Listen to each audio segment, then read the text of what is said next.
20 to 35 tons. Light mechs play a vital role in battlefield operations. Used primarily as scouts, target spotters, and for flanking maneuvers, they see a lot of use, zooming across the terrain to complete secondary mission objectives and tangle with light vehicles and infantry. Perhaps the first light battle mech might have been the Commando, which began its production run in 2463. Built for the Lyran Commonwealth Armed Forces, it was the first battle mech designed specifically for the purpose of reconnaissance. While light mechs aren't the most well-armed or heavily armored, they play a vital role in a well-balanced unit, allowing a commander to get mechs in the field quickly to obtain information and come back around in a heartbeat to support larger mechs to harass larger targets. Most are well-armed enough to handle softer targets solo. Some of the more famous and well-used light mechs include the Locust and the Kit Fox. One of each is fielded by the Fox Patrol, and the Wolfhound, which had seen many years of loyal service amongst the Kellhounds.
In the far future, where wars are fought with the might of battle mechs, Without Question tells the tale of Kanji Chistu as he struggles to keep Clan Jade Falcon alive in the occupation zone his predecessor abandoned in her failed bid to conquer Terra. Though it's a sequel to Brian Young's award-winning novel A Question of Survival, Without Question serves as a perfect on-ramp for anyone interested in jumping into the Ill Clan era and the current Battletech timeline. The new Khan of Clan Jade Falcon has to fight for the very soul of his clan and their stronghold of Sudaden as Clan Hell's horses invade, and they experience attacks from within and without. With shocking twists and turns, the latest installment of the Battletech mythos will have you hanging on by the edge of your seat. Releasing May 15th, Without Question is available for pre-order now, and you won't want to miss it. Hey, Newsday. It's me, Rem. I'm here with Talon Coleman. Hi, Talon. Hello, I'm glad to be back online after, I think, Adepticon finally, so always good to talk with everybody and see people again. Well, virtually see, I guess, in this instance. Yeah, totally. Well, I'm excited to chat with you today. We're going to talk about merch, the online store. We're going to talk about what you do and things coming. So lots of cool stuff to talk about, and a couple of exciting announcements today. As always, I got most of them about an hour ago. So I'm gonna pull up my my little script to myself here. So first things first is a mercenary shipping update. There will be a backer update coming today with more state tax things that have been researched and adjusted. So stay tuned for that.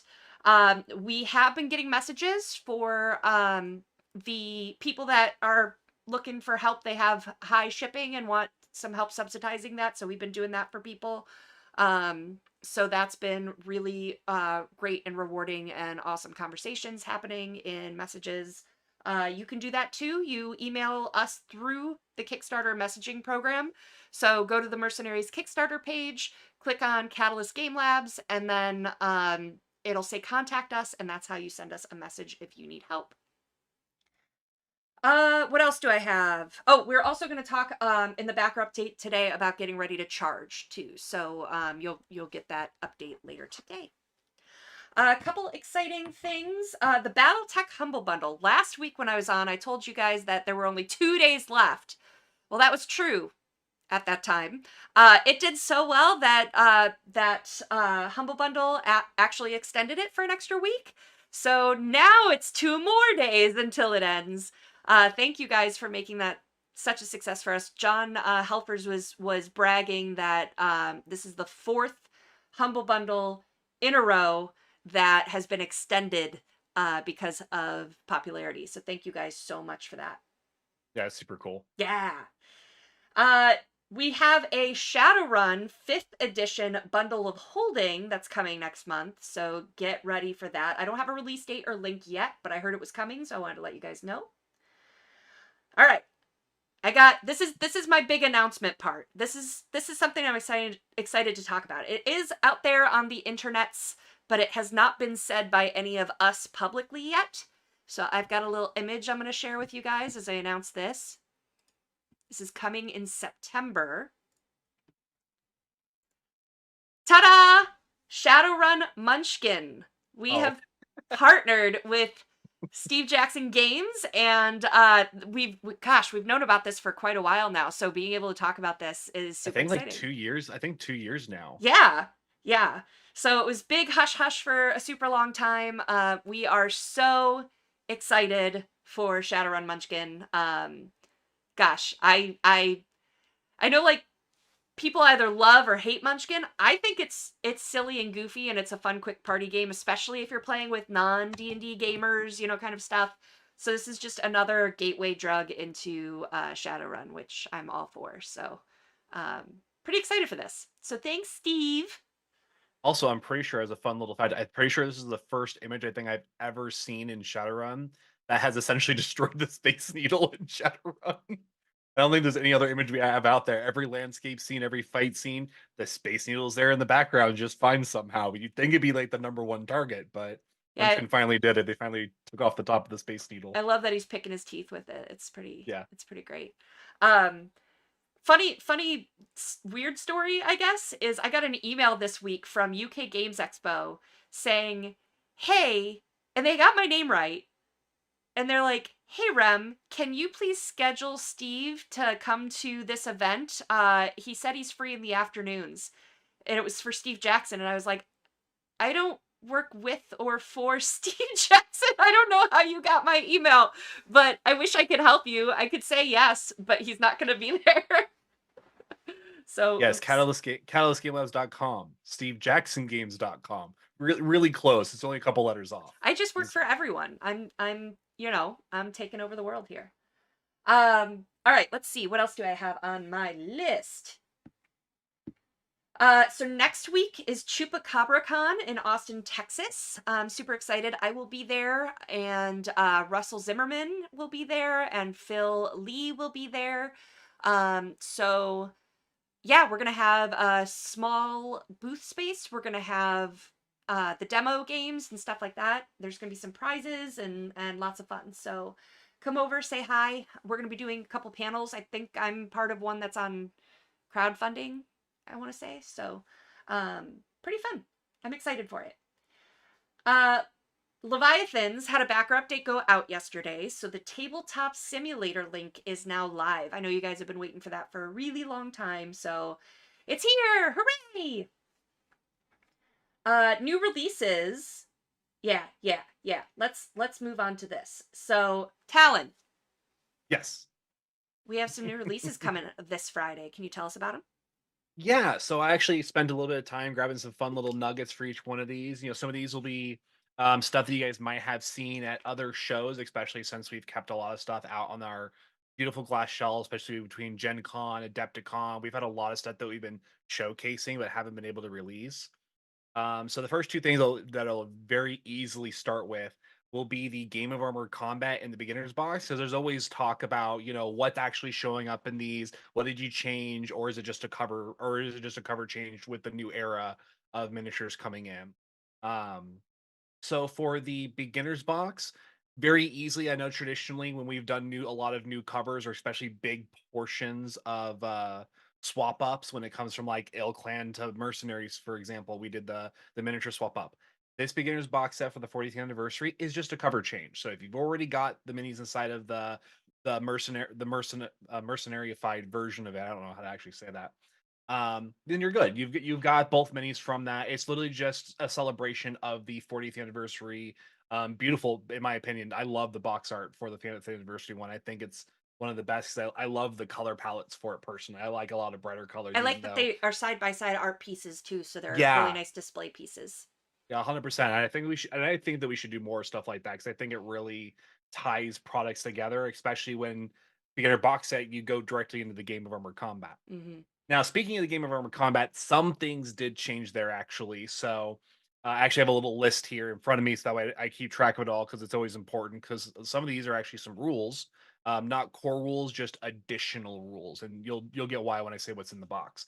So not only did they get the new cover art sharing the landscape feature with the beginner's box set, it's also got a 4-page primer inside of it, kind of traditionally what we've done before. I believe that one is set in the Ilclan era to give people a primer on Ilclan. So there's a 4-page little new primer in there, along with I believe the Inner Sphere one. We also have a new page rule set specifically for Ilclan. Well, why would there be a 1-page rule set about Ilclan? Because we've also included in the new 40th anniversary 8 new record sheets of variants of Ilclan mechs that already exist in the box set.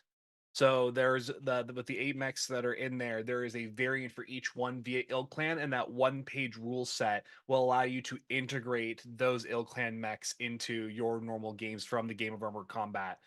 Continuing to use the same minis that are already in the box. So no mini changes there. It's just literally the record sheet for the variant plus the rule set necessary to play with them.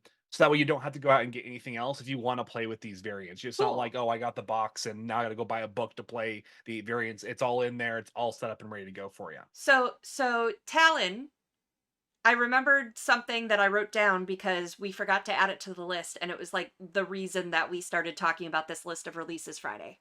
Oh no. Shoot for it. Go. So, how many of our chatters out there are not in the US? Let's let them do a little shout out. Not in the West, like the Not in West the Coast. US. Oh, not in the US. Not in the US. So if you are located internationally, I'm going to talk slowly so you guys have a chance to respond. How Aussies and many Germanys and Australias and Nice to see you Canadas. guys. Oh yay, Aussies. Is Ozzy still awake right now? What are you doing awake? However, so of those international backers, you are I'm hinting at you now, Talon. Oh. You are our target audience for this next release. Did you get it, Talon? I don't know what we're talking about. BattleTech Essentials is coming to our online store. Oh, right. Nope, I totally forgot about that. We had talked about Yep. that. Essentials So is going to be my posted. my brain was thinking Target. I'm just like, it can't be Target. Get it? I did the thing. I know. I totally missed it. Flew right over my head and everything. So we are working on getting that into distribution as well, so that you can get that from your local distributors. But in the meantime, it is going up this Friday on our online store. So Yes. yay! Woo! I'm super excited. I liked the BattleTech Essentials. I thought it brought a new way to engage new players into the game. So Yeah, for sure. And I'm got very excited about the new minis, the 2 new minis for a beginner box set. So exciting stuff. I'm excited to get that into distribution as soon as possible here. So we're all rushing around doing that. What else is coming out this Friday, Town? So the other 2 things that I think they were coming out this Friday. I don't remember the specific date if there was a date for this Friday for these 2 or not. So correct me if I'm wrong. But we have the Star League Force Pack and the I had to actually go and correct myself for this one because even I had this one wrong. It's the Urban Mech Salvage Box. Both which I have some information on to share today. And I say that I almost got this wrong because unlike our traditional salvage boxes that many of you I'm sure recognize as the tiny little box that like you crack it open for $7 and there's a really awesome mini inside of it randomized. you'll notice that in the Urban Mech salvage box, it actually looks like a Lance pack still. And that's because there are actually 3 mechs instead of 1. And it's not necessarily a force pack, but it's also not quite a salvage box. So this is the middle ground that we put it in a Lance pack, but still call it a salvage box because technically this is a for fun product using the Urban Mech and in this instance the Urban Mech Lamb. So what this box comes with is actually a Urban Mech Battle Mech. It's got the Arrow plus Battle Mech mid transformation, and that actually even comes with a plume of jump jet smoke to show that it's actually launching, which is I think super awesome.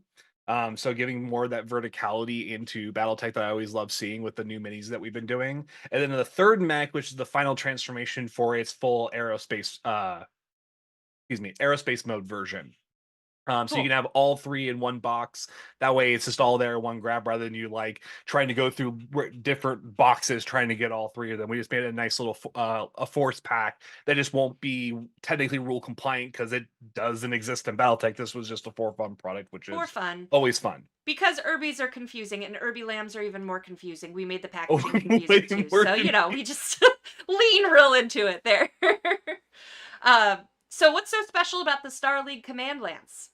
So I'm sure many of you have seen a lot of talk about this, especially when we announced it. And you'll see potentially some renders out there of this box set, and I'll have a disclaimer about that render if you do happen to see it posted about it on socials or anything like that.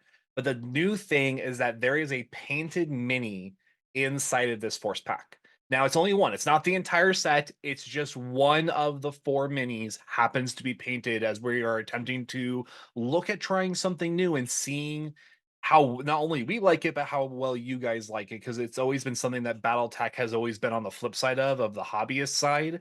But we also know that, especially with a lot of influx of new players, we also know that there's not every player that paints their minis that would love to see factionalized concepts for them. Now in this instance, we went extra special to make it kind of like not tied to necessarily a battalion or a faction or anything like that. The Orion, which is the mech inside of this set, the first Star League Force pack that's painted, is the one from Alexander Kerensky. So it's actually his paint scheme specifically to try and make that a little extra cooler on top of that rather than just being, a random Davian or a random Karita mech paint scheme, Yep. for example.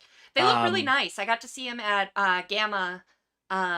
We got a force pack to show off for the retailers, and they look really, really good. They are available elsewhere too, so if you don't like the pre-painted, you're not stuck with that as the only version. So yeah, it just happens to be this the Star League happens to be our test, and that actually means that we actually for those of you who might not have also been following, we also have 3 other Star League Force packs that we plan to do the same thing in. One mini painted, 3 other sets coming out, I believe, this year. And this is just a really great test for us to see. It's just a test of the new players and the audience that we've brought in with the Mercenaries Kickstarter and the Clan Invasion Kickstarter, just to see are there players out there who really enjoy some pre-painted minis? Like mhm. for example, I love playing BattleTech. I love playing Masters of Minions at Gen Con with a lot of you guys who come and challenge us every year. I'm not a painter. I have 0 painting experience, but I love seeing when the not the demo team, Camo Specs team does our painted minis. I have every single one of them on my shelf, still painted to this day, and I love the heck out of them because that's what I like seeing is the painted version. So seeing how that works out with you guys, some of you it may not, a lot of you may well. We look forward to seeing what you guys think when you get it into your own hands yourselves as well. Cool. So that's the stuff that's coming for this Friday, right? I'm not missing anything else. I think that was it. I think it was the Okay. Star League Urban Mech, and then the Game of Armor Combat Beginner box set. Cool. But we have more. But wait, there's more.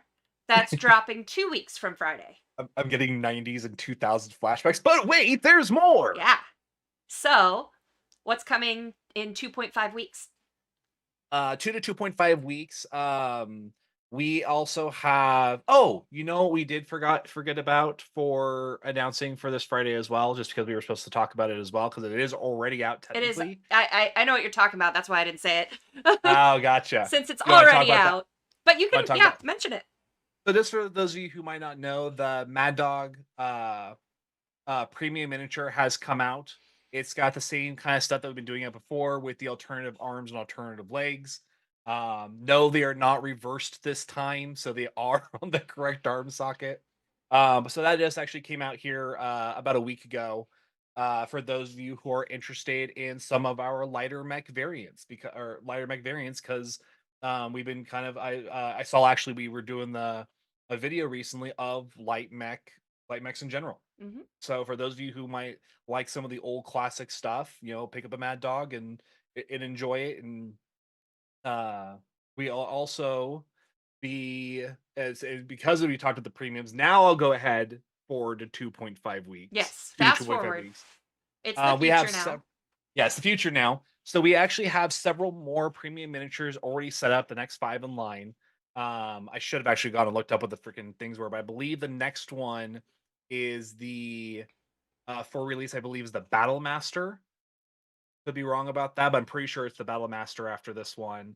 Um, and then some other fan favorites in there, like a classic Atlas with some alternative posing and stuff like that. Um, and just to throw a little bit of a little secret out there on the premium miniatures, we are going to go back and relook at some of our oldest minis to maybe Ooh, do something new with them. neat. Not gonna say what just yet, because we're still working out some very minor details, but a lot, the Mad Cat, I think maybe the Black Knight and something. I love how And you're like, I'm not going to say which ones, and then you proceed to say no, which no, ones. no, not gonna say what we're doing with them. I don't have a problem with saying which ones they are. I mean, there's some of the older ones that you guys really loved that sold out really really quickly, and premiums we haven't really been reprinting since we upped the orders, so that way we weren't limiting people anymore. So we look forward to see when we have a chance to talk about and show images of what we're doing at those, what you guys might think. So just a little teaser drop on that. Cool. Other things outside of premiums that we're getting in the next 2 weeks is we got new mugs in. As Mugs. well, They've been doing so well. They like, they have, I mean, Korea blew out instantly. We're getting yeah. reprints on that. Davian and I think Merrick both are in either near or last I checked have now also finally sold out as well. So as a fun little for those who love, their coffees, their teas, their I don't know, some people I guess sometimes make soup in these things. I don't know why, but you can put them in a microwave technically. So but they've done really, really well. And I have the whole collection of them because I really enjoy them for drinking my tea. So, for coffee drinkers or tea drinkers, these things are awesome. Hmm. And I love the fact that they just are uniquely different. Years ago we used to do the shot glasses and kind of the beer mugs and steins that were just laser etched. And while I still love those to this day, for what they were doing, I love the ceramic, someone actually like made this from the pottery and up and then glazed it themselves and everything. And I find that just so much cooler. I forgive me because I am very sleep deprived today. So you may have already said it, but did you say which ones are coming in? I hadn't yet. Okay, all of this was foreplay. Got it. Got it. Okay. Yes, it was. So, So the three new mugs that we have coming out, for our BattleTech and Shadowrun fans out there, we have the 40th anniversary mug coming out. We have the 35th anniversary for Shadowrun coming out, the 40th for BattleTech, for those of you not keeping track of the numbers. And then for BattleTech again, because I know BattleTech has a lot of reprints coming in as well. The new one for BattleTech in this upcoming week or two will be a Star League mug. So for my Star League fans out there, you will have a mug representing your faction out there pretty shortly here. awesome. As soon as it comes in and we can put it out on the web store. Cool beans. Wow. All right. So that's all the stuff that's planned, right? Was there anything else? Not off the top of my head, no. Yeah, as more comes in over the next week or so to PSI as well, we'll see what else we can we can finagle in there, but we're just waiting on things to arrive and Yeah, get. there might be a chance that we'll toss out a new or toss out another premium in there, but it all depends on just, again, like you said, when it shows up. Right. Okay. Cool beans. So Talon, other than those new releases, what do you do for Catalyst? So I do, just like I'm sure that everyone says this, but we all do wear a lot of hats in Catalyst. We all say this because we all are wearing just multiple hats and doing just a lot of different things in different variations because we are just a smaller company that we utilize multiple positions. Now, what do I do a majority of my time? Actually, a lot of the things that we talked about. Getting, for those of you who were super excited at I think halfway through last year at Gen Con, you saw that we got hats. Which was a big asking for you guys from a long time of when are we gonna get BattleTech hats? That's me. I do a lot of merchandise that is not something that we do down the traditional paths, right? Because we've always had merchandise, dice and and like I mentioned before, the laser engraved cups from years ago, uh, the T-shirts and other stuff like that. What I came in after, I moved actually from advertising, which you took over, Ram, which has been amazing because I didn't have the full stuff for that or the tools for that. I was just there filling in the position because that's what I tend to do. I go in and fill positions that are not filled because someone just has to keep doing them. Currently, that latest iteration is merchandising. So about 80% of the new stuff that you guys see for merchandise usually passes through my hands or was set out to be created by me. So all the new hats, all the reprints of a lot of the t-shirts from Mercenaries and from Ill Clan and our Inner Sphere shirts, almost all that passes through my hands now to get not only that stuff on a schedule but also doing the stuff that we haven't been able to do because no one has been in this position, which is taking a look at the inventory and quantity and realizing, oh man, we're really shorting our shirts because you guys are always saying, oh my gosh, my size is already sold out. Yep. I've been taking that date. I'm the person who now takes that data and goes, oh my gosh, we blew out. Just this last couple of weeks at Adepticon, I blew out of all of my 2X shirts and up. What does that tell me? Tells me I need to be doubling down on those sizes because it means that there's definitely just not enough out there for the community online. And so I manage a lot of that stuff now, along with having a small discretionary budget to think on and create new funky things that I potentially think players might enjoy. Whether they'll show up at trade shows or just online on the web store, who knows? But that's how the hats came about. I finally decided and said, "Hey, hats are gonna get done come hell or high water," and that's why we have hats now. And in fact, I actually have more hats being done. So for those of you who will be like, "When are the next set of 10?" I'm not going to say what those 10 are, because I'm going to keep those a secret until we announce them. But 10 more hats are being looked at right now. Awesome. So for those of you Cool. who've been hat collectors. So I know we talked, it's been a while. We talked over the last year a couple of times about international distribution. And Yes. that Oh, I guess I was forgot to mention about the website too, but yeah, I also do all the website stuff. yeah, so let's talk about those things. So Yep. how is international distribution and getting this kind of warehousing solution going abroad? So to turn this not into a short or long story, let's call it a medium story to give some contextual information, right? You've got So 10 to obviously, 15 minutes left before we go to questions, so oh boy. So it shouldn't be that long. But for those of you who've been following along, especially when you've asked me these questions, and a lot of it has just been there is a plan, we're working on it. Here's really what has come down to, especially in the last couple of months, in terms of what has really stopped the international plan from moving forward. And it's a two-pronged thing, and the first one has to be solved for realistically the second one even matters. So, I forgot to mention that not only do I do a lot of the merchandise that is kind of tied to the website, I also work on a lot of the back end for you guys on the website stuff. So when something becomes searchable or when something goes online or inventory being updated, I happen to handle all that stuff, which gives me a pretty unique perspective on what needs to happen for international shipping from the web store. For those of you who have understandably have felt pains with trying to ship something from America to, Australia or UK or, or especially our German fans and stuff like that, who are sometimes hit the hardest on those international shipping things. But here's the problem. Obviously, the problem for that is everything ships from America. So the obvious step one was to find warehousers willing to work with Catalyst Game Labs to produce a space for us to, instead of shipping all product to America, we have ways to actually take apart shipments and ship them to different hubs across the world. Whether that's in UK, Europe, Australia, Canada, etc. To start lowering that down. That's big step number one. The problem was that isn't necessarily hard to do, but having the website actually tie into those inventory systems quickly grew to be a problem.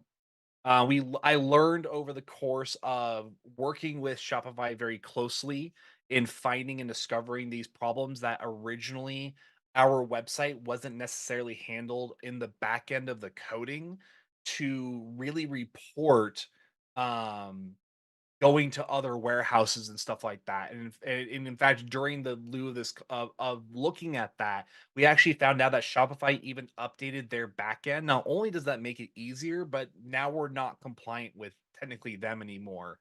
Um, where I'm now in the middle of the process of designing a new website that will make us compliant with Shopify again. Cool. Now, why is that a big deal? Well, in the reality of things, it's not, but just in BattleTech and Shadowrun alone, there's 700 SKUs for each of them. That's 1,400 SKUs alone. And I know you guys, just as well as I have probably been feeling the pains of trying to search up your favorite item when attempting to go and shop on the online store. So that's been one of my biggest focuses with the website redesign. But on the back end, what it allows me to do is actually have true ways of interconnecting multi-warehouse functionality that will then, when we do have those warehouses contracted and signed for, will allow me to start then implementing plans of shipping, 1, 2, 3,000 units of product to not just the American warehouse. I'll be sending 1,000 copies to Australia, 1,000 copies to a UK one, 1,000 copies to whatever handles the Brexit side slash Asian countries. Another 1,000 goes to Canada. Does that mean that we have to print more? Yes, it does. But I personally think that it's worth it to make sure that you guys get better shipping. And that's kind of the medium gist of I don't it. think anyone argues with that. Like I we know. don't want it to be what it is. No one wants it. No one wants it to be more No. expensive shipping. That's for No. sure for international stuff. But yeah, but that's really has been the big problem is that our current web store is just not compliant with the technology necessary to make that actually happen. And so finding somebody who we think that can actually do a website redesign in a way that we want to move forward with just took an excessive amount of time. Mm. And now that we have those people, they're actually doing a really amazing audit and graphical layout for me right now. That is near approval stages, and it's just about swapping the little things of like, oh yeah, this can't say you know uh Jumanji. Why? Because we don't own Jumanji. It's obviously a placeholder word. We can't use it. It's the little things now and getting the features that they need to show me still. I'm most excited for they're supposed to be showing me a piece of technology that we're going to be implementing that will make searching easier Cool. and actually look at, oh, I click on BattleTech and it starts actually only bringing you up BattleTech stuff.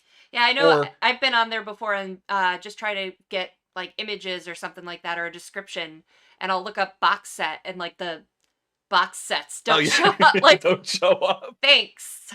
Yep, and that's all because we're currently using a third-party application that currently runs the current store that did its job, but once we started putting pressure on it, actually just basically crumbled and broke under the I pressure. feel like you say that did its job. It's like that employee that you know is going to be there until they retire because they've been there forever, but like they do their job, but do they? They Like well, for those of you who might actually know, Shopify obviously uses things called themes, and different themes come with different things. 5 years ago, the theme that we used didn't come with a search feature. That's dumb. Yep, so we had to implement it via a third-party application, which is why we're at where we're at today, because it didn't those cogs did not go together. It's like a cog with only 5 teeth, but, like, 6 missing ones in between each one, so it kinda skips every once in a while. Ugh. But the new Shopify 2.0 compliancy that we're moving up to will just actually have native search functionality along with an actual filtering system. Cool. Imagine being able to like find your favorite author by just clicking to like 2 or 3 buttons that leads you to like Jason Smetzer or That's way um way too 21st century for me, at I know least. it's way too 21st century thing. How dare we filter by author name I, for, I, I feel like our our website novels? is in 2050s Shadowrun that was written, where like now like the technology we actually have today is better than the technology that was written for Oh, yeah, 2050. for the 20. Yes, yes, I 100% feel that. Ugh. So yeah, so that's what the steps are for getting the international stuff done. Cool. It's getting the website compliant on the front end and back end that then allows me to start signing the official Well, contracts with the and that's warehouses. just one pathway, because we were talking also, I've mentioned on here before, like applying for VAT and everything else Mhm. that we have to do to qualify to go Yeah, and international too. that's not even on me. I don't handle the VAT or anything like that. Yeah. So it's Multi-prong being worked approach. on. It's a lot of moving parts, and we'll get there. But yeah, thanks for that update. Um, well, Talon, I think you want to move to questions or anything else you want to cover before I jump over to questions? I think that kind of mostly because the only other thing that I'm kind of working on other than that would be wholesaler stuff for people who are store owners who are interested in wholesale, which That's right. is not. That's right. The direct to retail program. Mhm. Mm, 'Cause I know that you've been a big proponent of talking about that, especially obviously directly to our retailers, and that thank actually you. fall but more or less it falls underneath the same proponent of, not being compliant with Shopify again. I actually discovered this just, I think half a month ago. I started working on, about a month and a half ago, I started actually working on the wholesalers piece on our current web store, and I had to take a break because of traveling and shows and stuff like that. Came back and realized that those products that I had put into the wholesaler accounts no longer showed up on the store anymore. Oh yeah, the Game of Armor Combat, the beginner box, they were all removed from the store because of how the back end is not compliant, and so it actually removed them from the market, even though it gave them to the whole. Yeah, it's as you can see, I'm literally talking about spaghettified code here that is just not compliant anymore with working with the modern day stuff. So I erased all what I had worked on, knowing that part of working with the company I'm currently working with, they were supposed to get me up for international and up and compliant for wholesale, and that was one of my 2 things other than, you know, please allow me to filter by, like, author names and stuff like that. Those are, like, my big 3 pain points with, that this company is coming in and working with me on to fix. Cool. So, same problem, just different portion of the direction of clientele that we're shooting for as well. Okay. All right, cool. Well, thank you for all of that, Talon. I'm going to jump over to questions. I'm going to hit your batch here first. I'll go for it. We any chance of big and tall options for shirts So, from this Farmer? comes up a lot, actually, and it comes up in a lot of different variations. Uh, it could be big versus tall or normal versus tall is usually what I hear a lot. Are from our normal standard shirts to tall versions of shirts because and I get that I'm a tall dude. I'm 6'3" with nothing but legs. So when you wear a normal size shirt and it still is almost like a belly button shirt on you, it's not great. I totally get that. And then we also used to have a lot of comments on the same flip side of our normal t-shirts versus female sized t-shirts. Um, and I'm not saying that it's not something we'll not look at again, Re but not? yeah, not my double not statements. It's not something. It's definitely something that we'll definitely take a look at again, to put a better phrase, since Rem's making fun of me for it. But all of our data, every single time that we've actually released an alternative sizing shirt to accommodate those things, they've never sold. Hmm. or if they do, they sell less than 5% of the actual inventory that we create to generate that product. So as much as I would love to have the full swath of, here's the normal shirt, here's the female shaped shirt, here's the tall shirt, here's the wide shirt, all of the data unfortunately has suggested so far that at the quantities that we currently have to print at, we can't sell enough of them to justify actually creating them. Okay. Not, and I'm always looking for new ways to do it. Don't get me wrong. If I can find and slide deals that would allow me to pull, a couple dozen here or there, I'm of course going to do it. It's just that our current manufacturing process doesn't allow us to currently. Fair enough. All right. Do you have plans for more BattleTech t-shirts in addition to the faction logo shirts? For example, using the great artwork you have from Takeo Kurita. So yes, obviously it's very it's an obvious answer. Obviously the logos for people wanting to showcase their support for their favorite factions was obviously always the easy answer for so many different shirts. And of course, we have another 10 to 15 mercenary shirts that are in the approval stage process before printing to get out on the online web store for you guys. But obviously, after all those logos are done, what's next? I could be doing more ill clan logos. I can always find more mercenaries, but there's obviously other shirts that we've done in the past that we've had a lot of fun with. For example, the athletic t-shirts, having a new couple of athletic t-shirts with all those fun designs would be great. A lot of the military shirts that we did, showing the actual military schools and stuff like that, which was part of the athletic line, but just different imagery on the front and back. For those of you who have been around a long while, I miss the Red Duke Marauder shirt. That was the sub dye, the sublimated dye one that made it look like the image was actually built into all of the threads going across.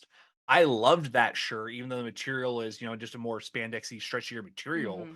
But that shirt and the way that it looked was awesome because it was just full color. Yeah. I'd love to be able to go back and do more of those things again, especially the sublimated dye ones, because like you guys have said, we have amazing artwork. Yeah. In fact, the problem, the reason why we've never done a sublimated dye shirt after the Red Duke Marauder was actually because of COVID. We released the Red Duke Marauder shirt. COVID happened, like a year or more later, and the company that we worked with that could do the print runs that we needed went out of business during COVID, unfortunately. So, and there's been no manufacturer that we found that can do it at the quantities that we need. Sure. Okay. But Spectre. the short answer is yes, though.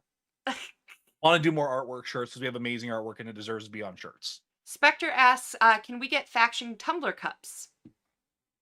Faction tumbler cups. I'm assuming he is now you can correct me if I'm wrong. I assume he's meaning like the standard, like a 16-ounce beer glass or whatever that has probably, I assume, a laser etch or an etching or even a decal of a faction or I something mean, like even that. just other options for drinkware and like on the Yeah. go stuff anyway.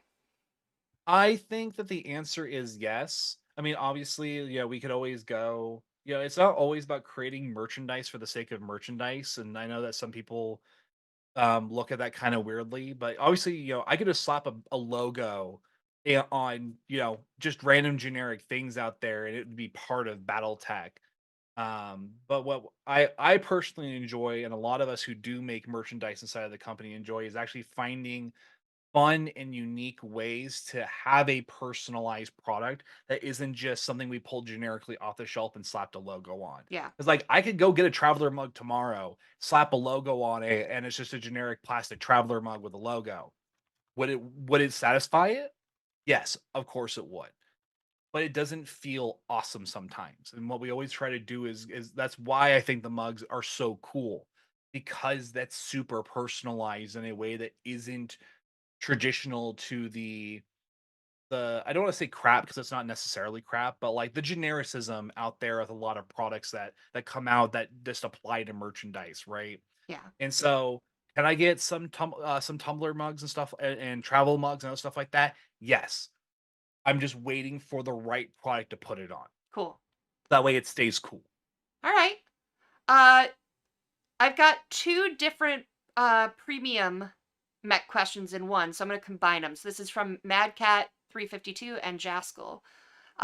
Will the Hammerhead premium mech be reissued and premium Wolverine Mini, it might have shown up recently at one of the cons. Yes. So Wolverine and Mad Dog both showed up at Adepticon.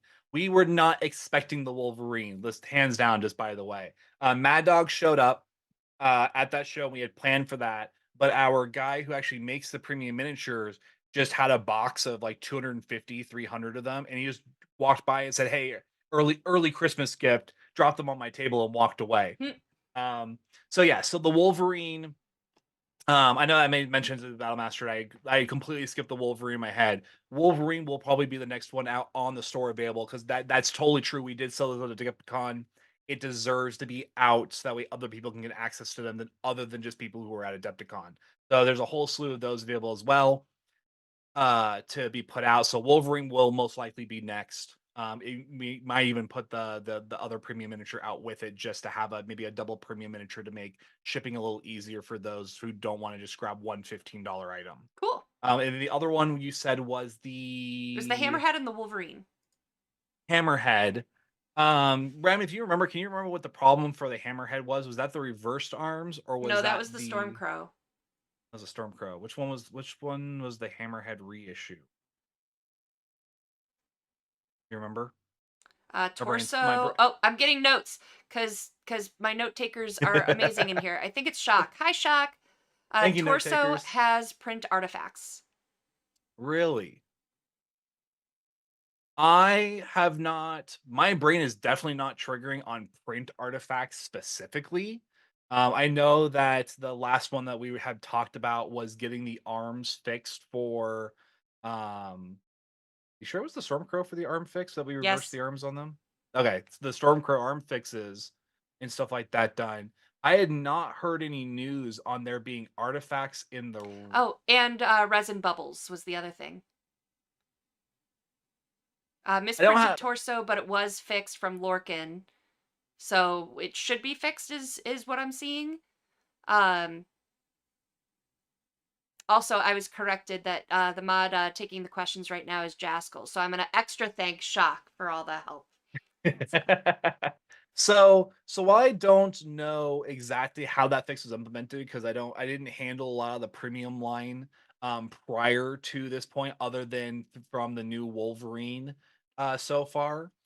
So a lot of that was handled by Randall and Lauren and Rem, as part of those fixes and stuff like that. I So I don't. I know I was able to help with the Stormcrow a little bit because I Yeah. talked to MFC, but Yeah, mostly Randall and Lauren. it, it You is just like the organizer from the social side. yeah, Just kind I of. just complain on everyone's behalf, and sometimes that makes things happen. Uh, There's a lot of things that we did where, like, sometimes the piece it that fixed those showed says up in other minis. it says the So replacement torso was sent with the Heiress, but no reissue of the mini anytime recently. So that's something that we'll have to look into, and maybe get a solution from one of either Lauren or Randall on that. So thanks for bringing that up, though. yeah, moving forward, I hope to keep my fingers into the premium miniature line to have a better beat on the heart of that product line. Um, with getting information in faster, so that way we can find these things prior to them showing up, rather than just being kind of one of those products that kind of floats around to different people as people have time. I'm trying to grab what I can and bring it over into the merchandising side to have a true knowledge pool of somebody who is constantly actually monitoring these things now. So So Talon from Turbo yes. Turtle, when will the store get Hey, Turbo. pins? Lapel pins? That's a really good question. And I couldn't honestly tell you why the store doesn't have them yet. Um, but the answer is, honestly, now that actually, Turbo, just for you, I'm gonna write down my piece of paper right now. Lapel Have fun entering all pin. those SKUs. Don't remind me. Not my problem. Store page. I have a note written right here, literally right there on my piece of paper, reminding myself that those lapel pens do deserve to be on the store, just like our dice are on there currently. There's no reason why the patches and lapel pens both can't be on Yeah. there. It probably just came down to just life got really busy, and while the dice got up there, the patches and pins just got missed, and because of all the other hectic, crazy stuff that's happened. It just hasn't gone up. But they deserve to be on there. There's no reason why they shouldn't be. So pins there will be. Awesome. Okay, cool. Let's see. Ooh. Have you looked into print-on-demand shirt services that would have those kinds of options from Dana Robinson?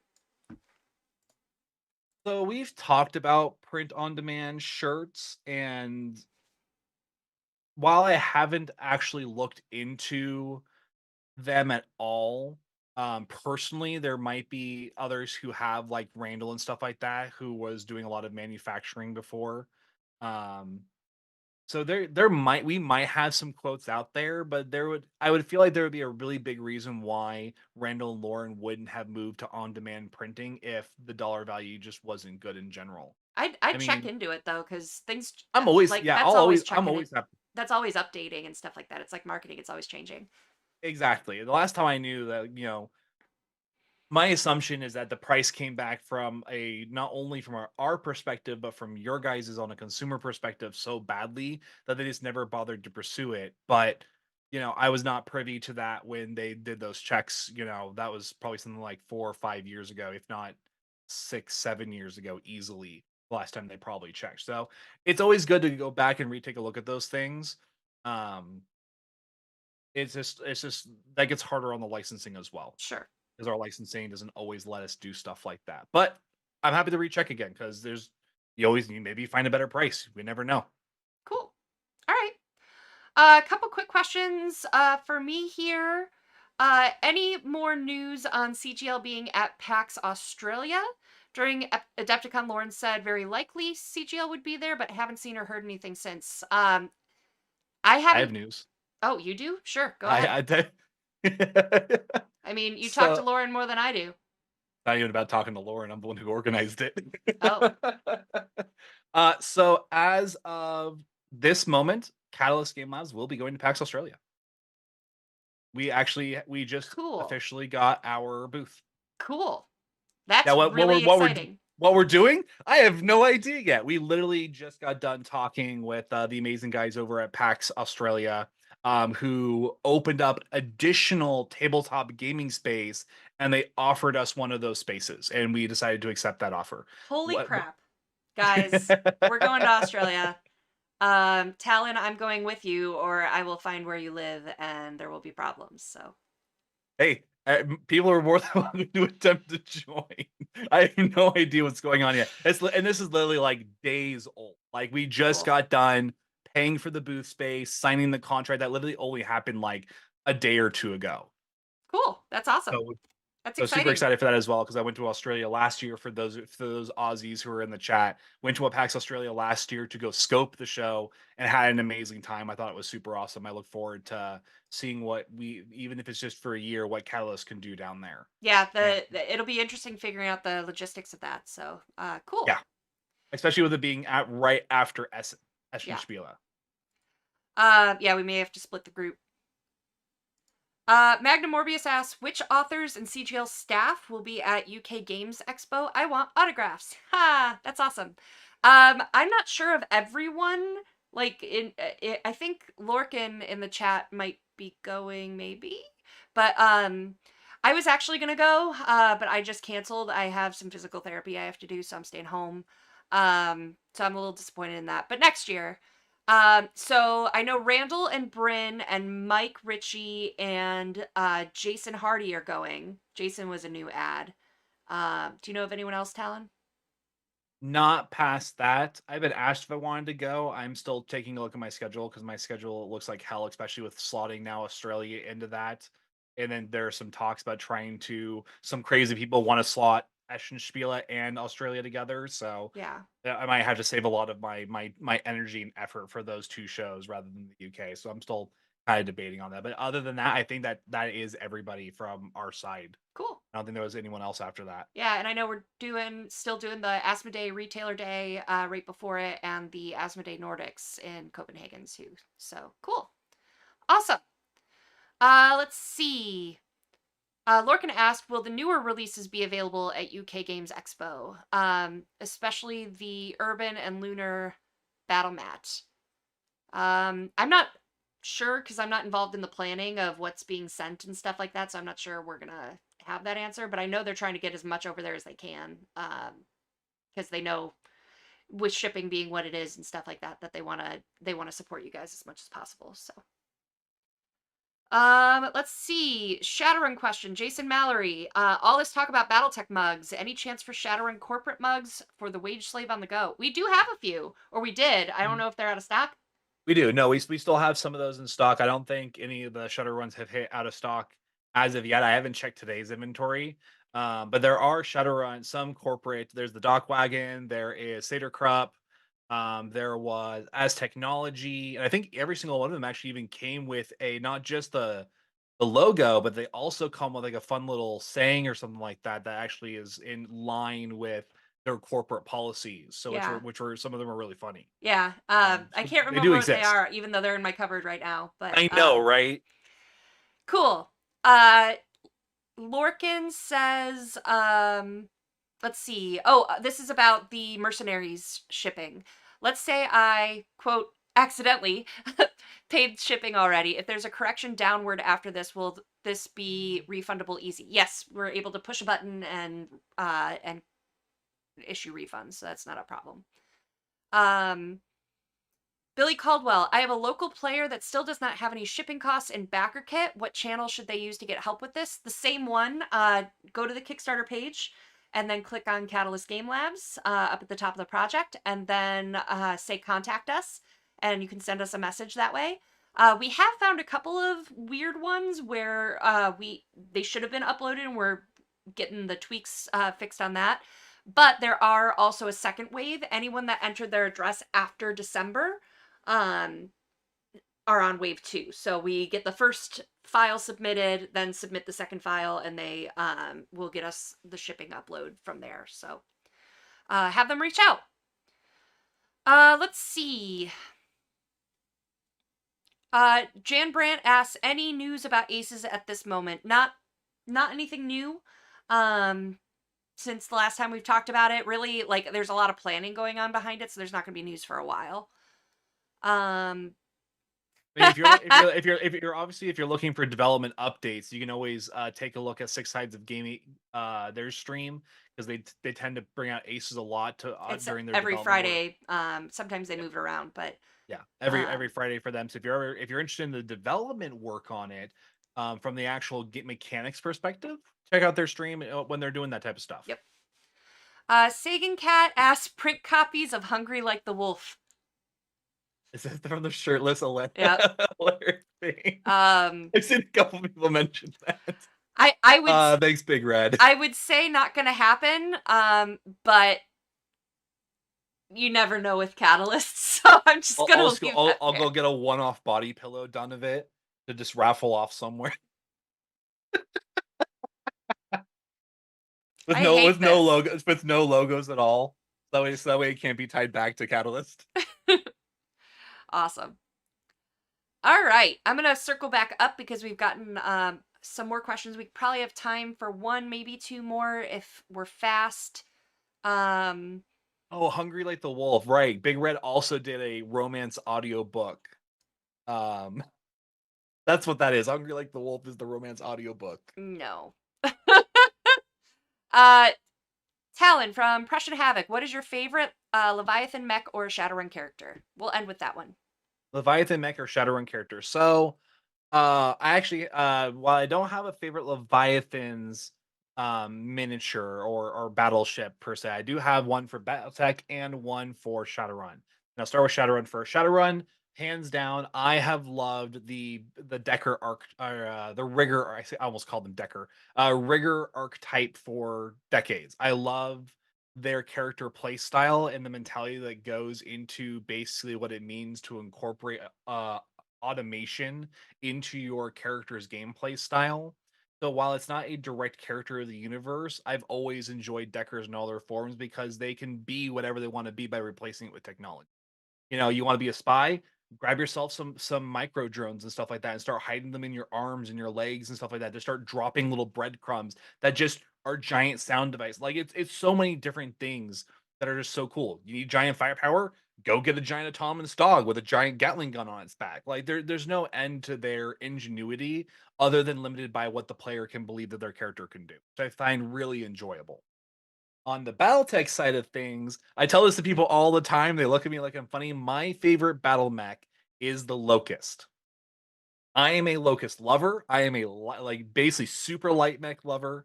Do they blow up as someone sneezes at them? Yes, they do.